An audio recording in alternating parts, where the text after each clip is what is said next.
وائسرا نے ملاقات کے لیے بلایا. 11 بجے کا وقت تھا، مجھے یاد ہے. یہ بڑے پنکچول تھے ان چیزوں کے، اوقات کے تو خاص طور پر. 11 بجے کا وقت معلوم ہے، بیٹھے ہوئے ہیں. ادھر سے گھنٹی پہ گھنٹی آ رہی ہے کہ آئے کیوں نہیں. خود نہیں جواب دے رہے. پرائیویٹ سیکرٹری کہتے ہیں کہ ان سے کہیے کہ ہاں میں اپنی کنوینئنس پہ آؤں گا، تھوڑا سا وقت لگے گا. وائسرا کو جواب دیا جا رہا ہے.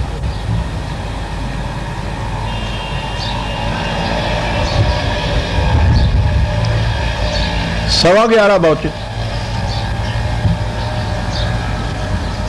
ہمارے آپ کے نزدیک تو یہ بات بہت چھوٹی سی ہے.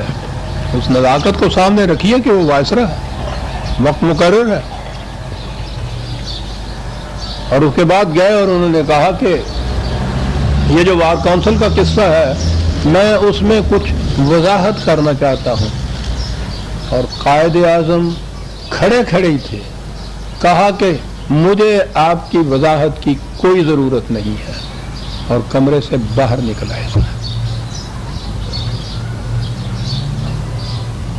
اس واقعے پہ تبصرہ کرتے ہوئے وہ ایک ہندو لیڈر کانجی دوارکا داس، پچھلے سال غالباً اس کی موت واقع ہوئی ہے، اس نے یہ لکھا تھا کہ یہ دیکھ کر دل میں مسرت کی ایک لہر اٹھتی ہے کہ ہندوستان میں مسٹر جناح کی قامت اور دیانت کا کم از کم ایک لیڈر تو ایسا تھا جس میں اس قدر صداقت اور بے باکی تھی کہ اس نے انگریز وائسرا کے منہ پر کہہ دیا کہ وہ اسے کیا سمجھتا ہے. جبکہ باقی ہندوستانی لیڈر جن میں کانگریس ہائی کمان بھی شامل ہے اس وائسرا کو بہترین انگلش جنٹل مین اور بہترین عیسائی جنٹل مین جیسے خطابات سے نواز کر اس کی چاپلوسی کرتے تھے. اور مسز لکشمی پنڈت نے یہ کہا تھا، پنڈت نہرو کی بہن نے، کہ اگر کانگریس کو جناح جیسا ایک لیڈر مل جائے تو لڑائی انگریز کے ساتھ آج ختم ہو سکتی ہے. یہ تھا عزیز من آپ کا یہ لائن قائد اعظم. مصلحت، مفاہمت، کمپرومائز، نظریہ ضرورت ان کے لغت میں ہی نہیں تھا. یہ ایک سیٹ خالی تھی. آج ہم نہیں سمجھ سکتے جا کے مسلمان ہی ہیں ہماری سیٹیں ہوتی ہیں، ہم ہی یہاں سب کچھ وہ ہوتے ہیں. ہندوؤں کے مقابلے میں کلکتہ چیمبر میں ایک سیٹ وہ ٹیسٹ تھی اس بات کی کہ مسلمانوں کی یہاں کتنی اسٹرینتھ ہے. حالانکہ وہاں مسلمانوں کی میجورٹی ہوتی تھی، کبھی سیٹ نہیں ملتی تھی. اصفہانی وہاں سیٹ کے لیے کھڑے ہوئے، بلا مقابلہ کھڑے ہوئے. انتخاب کے عین 2 دن پہلے ایک اور شخص بھی کھڑا ہو گیا. انہیں تشویش ہوئی کہ اب ووٹیں بٹ جائیں گی. عبدالرحمن صدیقی ان کے ساتھی تھے. وہ ایک شام آئے. اصفہانی نے خود اپنی کتاب میں اس واقعہ کو لکھا ہے. کچھ آہستہ آہستہ آپس میں باتیں کر رہے تھے. قائد اعظم دور بیٹھے تھے. کہا کہ ذرا قریب آ کے مجھ سے بھی بات کرو. کیا ہے؟ انہوں نے آ کے کہا کہ صاحب بڑی خوشی کی بات ہے کہ وہ جو فریق مقابل امیدوار کھڑا ہوا تھا اس کے ساتھ بات ہو گئی ہے. اس نے کہا ہے کہ اگر میری ضمانت کا روپیہ آپ دے دیں تو میں بیٹھ جاتا ہوں. اصفہانی بلا مقابلہ کامیاب ہو جائے گا. آپ نے سنا؟ اصفہانی لکھتا ہے کہ رنگ چہرہ سرخ ہو گیا غصے کے مارے. کہا کہ فریق مخالف کو بٹھا دینا، اس کے زر ضمانت واپس دے کے، یہ بالواسطہ رشوت نہیں تو اور کیا ہے؟ ایسا کبھی نہیں ہوگا. جاؤ اور اس سے کہو کہ ہمیں یہ منظور نہیں، ہم مقابلہ کریں گے، ہم ناکام رہ جائیں گے، ہم رشوت دے کے نہیں جیتیں گے. ایک ایک سیٹ نہیں، ایک ایک ووٹ اتنی قیمتی تھی اس زمانے میں. عزیزان من، بھیج دیا عبدالرحمان کو، معاملہ منسوخ کر دیا اس کے ساتھ، نہیں لیں گے ہم. اور پھر جو اس کے بعد انہوں نے اصول بیان کیا ہے عزیزان من، وہ سنہری حروف سے لکھنے والے ہیں. قائد اعظم کے اس قسم کے ٹکڑے تو ہیں ہی ایسے کہ وہ زندہ جاوید ہے، واقعی سنہری حروف میں لکھنے کے. فرمایا میرے عزیز یاد رکھو، پبلک لائف میں اخلاقی دیانت پرائیویٹ لائف سے بھی زیادہ اہم ہوتی ہے. پرائیویٹ لائف میں بددیانتی سے کسی ایک شخص کو نقصان پہنچتا ہے، لیکن پبلک لائف میں بددیانتی سے لاتعداد انسان مجروح ہوتے ہیں، اور اس سے ہزارہ ایسے لوگ بے راہ ہو جاتے ہیں جن کا آپ پر اعتماد ہوتا ہے. یاد رکھنا، سیاست میں کسی مقام پر بھی ایسا نہ کرنا کہ اصولوں کو چھوڑ کر کوئی چیز خرید لو.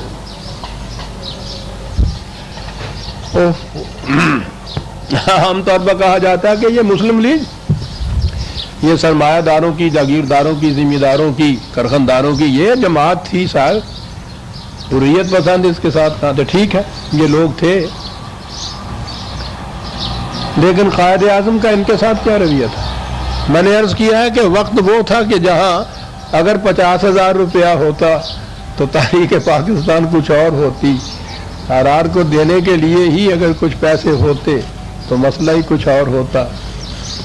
ایسے وقت میں انہوں نے، قائد اعظم نے 1943 میں آل انڈیا مسلم لیگ دہلی کے سیشن میں اعلان کیا کہ اس مقام پر میں ذمہ داروں اور سرمایہ داروں کو بھی متنبع کرنا چاہتا ہوں. وہ ایک ایسے فتنہ انگیز ابلیسی نظام کی روح سے جو انسان کو ایسا بدمست کر دیتا ہے کہ وہ کسی معقول بات کے سننے کے لیے آمادہ ہی نہیں ہوتا، عوام کے گاڑے پسینے کی کمائی پر رنگ رلیاں مناتے ہیں، عوام کی محنت کو غصب کر لینے کا جذبہ ان کے رگ و پے میں سرایت کر چکا ہے. میں اکثر دیہات میں گیا ہوں، وہاں میں نے دیکھا ہے کہ لاکھوں خدا کے بندے ہیں جنہیں ایک وقت بھی پیٹ بھر کر روٹی نہیں ملتی. کیا اسی کا نام تہذیب ہے؟ کیا یہی پاکستان کا مقصد ہے؟ اگر پاکستان سے یہی مقصود ہے تو میں ایسے پاکستان سے باز آیا. اگر ان سرمایہ داروں کے دماغ میں ہوش کی ذرا سی بھی رمق باقی ہے تو انہیں زمانے کے بدلتے ہوئے تقاضوں کے ساتھ چلنا ہوگا. اگر انہوں نے ایسا نہ کیا تو ان کا خدا حافظ، ہم ان کی کوئی مدد نہیں کریں گے. جس وقت ایک ایک شخص کی ضرورت تھی، ایک ایک پیسے کی ضرورت تھی، یہی طبقہ تھا نا جس کے مذاق کہتے ہیں کہ ان کے پیسے کے زور پہ مسلم لیگ کامیاب ہوئی، ان کے ساتھ یہ اشر ہو رہا ہے. یہ کیفیت ہے، اس دھڑلے سے انہیں ٹانکا جا رہا ہے. دو ہی باتیں تھیں جو انہوں نے کہی تھی. پاکستان میں کیپٹلسٹ سسٹم، نظام سرمایہ داری نہیں ہوگا. ساری عمر وہ یہ کہتے رہے. اور دوسری بات یہ کہ پاکستان میں مذہبی پیشوائیت کی حکمرانی نہیں ہوگی جسے تھیوکریسی کہتے ہیں.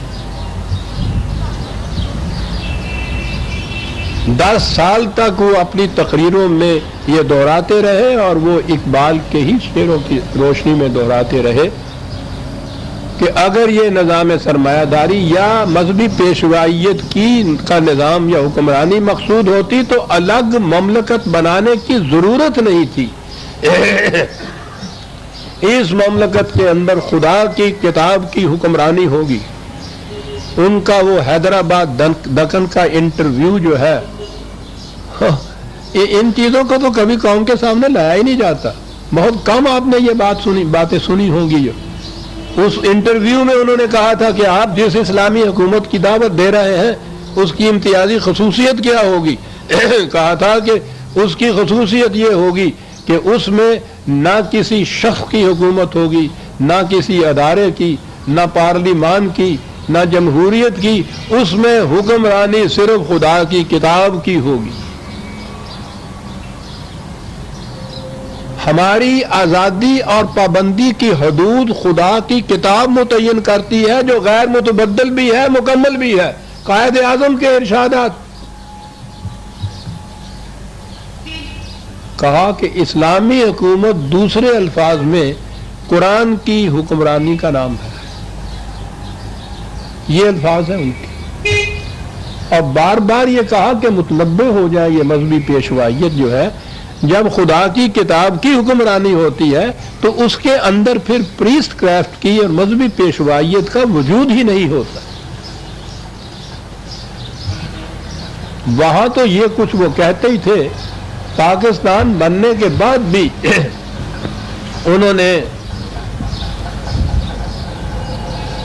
پہلی تقریر مخاطب کیا تھا امریکہ والوں کو، جنہوں نے پوچھا تھا کہ پاکستان میں کانسٹیٹیوشن کس قسم کا بنے گا، تو ریڈیو پہ انہوں نے وہ تقریر کی تھی جو مشہور بحیثیت گورنر جنرل کے۔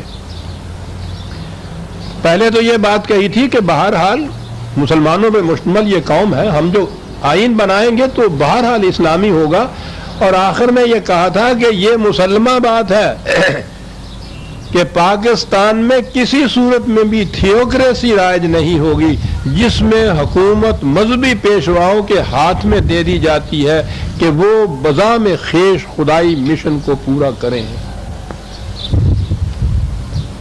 یہ ان کی یوں کہیے کہ آخری پبلک تقریر یا ریڈیو کی تھی جو گورنر جنرل ہونے کی حیثیت سے پاکستان کی مملکت کی طرف سے اعلان کیا گیا تھا کہ یہ یہاں نہیں ہوگا۔ یہ ساری مخالفتیں جھیل کر عزیزان من اتنی عظیم مملکت حاصل کر کے، جو میں نے کہا ہے کہ ایک قطرہ خون بہائے بغیر تاریخ انسانیت میں اس کی مثال نہیں ملتی، یہ سب کچھ انہوں نے دیا، یہ اصول بھی انہوں نے دیے۔ نظام سرمایہ داری نہیں ہوگا، حکمرانی کسی شخص حتیٰ کہ کسی پارلیمان، حتیٰ کہ مغربی جمہوریت کی بھی نہیں ہوگی، خدا کی کتاب کی، اور اس میں مذہبی پیشوائیت کا یا تھیوکریسی کا وجود نہیں ہوگا۔ یہ تھے تین مسلمات جن کو لے کے وہ آئے، اور یہی تھا جس کے مطابق آگے چلنی تھی بات۔ میں نے گزارش کیا ہے کہ مجھے یہ سعادت حاصل تھی 10 سال تک قرآن کی تفصیلات اور جزئیات ان تمام معاملات کے متعلق ان کے ساتھ ڈسکس ہوتی تھی، پختہ تھے وہ ان تمام چیزوں کے اندر، لیکن جب یہاں آئے ہیں تو وہ تو پھر بھی اپنے عزم اور ول پاور کے زور کے اوپر صرف زندہ تھے جو 1 سال زندہ رہے تھے۔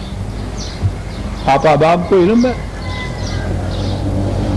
کہ اس سے 8-10 سال 6-7 سال پہلے جب انہوں نے اپنا ٹیسٹ کرایا ہے اپنے پرائیویٹ ڈاکٹر سے جو پارسی ہے بامبے کا، اس نے یہ کہا تھا کہ ایکس رے بتا رہی ہیں کہ آپ کے دونوں لنگز معوف ہو چکے ہیں،